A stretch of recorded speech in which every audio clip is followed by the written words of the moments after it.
I saw people on Saturday saying that they were grateful that after 2 losses, the Colorado hype had finally died down. Well, I regret to inform the haters that this is false. Unfortunately for the newly minted legions of Colorado fans, the game was broadcast on Pac-12 Network, a channel whose slogan is, "This little light of mine, I'm not gonna let it shine." Not only was the game being broadcast on the least available college football network, the Pac-12 itself must be holding a pretty big grudge because they didn't promote the game at all.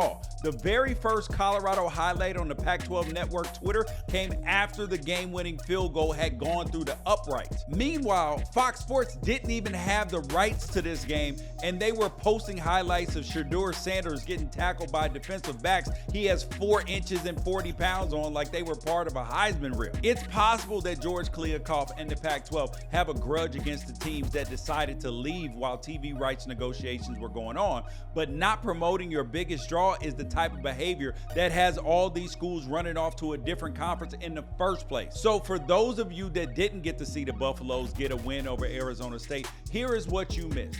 Colorado still can't run the ball. They still can't protect the passer. They still can't play man coverage, but they might have started to get a handle on stopping the run.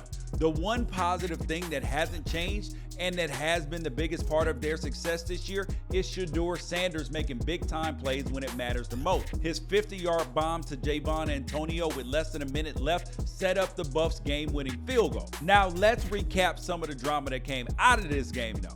Because wherever Colorado goes, you know drama follows. The moment the clock hit 0, Shedeur threw on his $70,000 Audemars Piguet Royal Oak 15,500 watch and ran over to the Arizona student section for a pre-planned flex on the home crowd.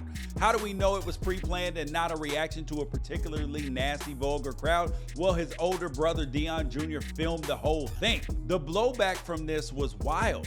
This is a college kid spending 3 hours getting booed by college kids who got them back after the game ended. It's not that deep. It's not serious. It doesn't need a 3,000-word column on the state of youth sports. It was young people acting young. Johnny Manziel did this same type of stuff and we all survived. And for the people saying that Colorado shouldn't be celebrating after a 3-point win over a 1-14, why not? You only get a couple dozen shots at playing this game at the college level, and wins are hard to come by. Nobody begrudges a UFC fighter for doing a backflip on the side of a cage when they knock out the fighter with a losing record. Their happiness might bother you, but it doesn't hurt you.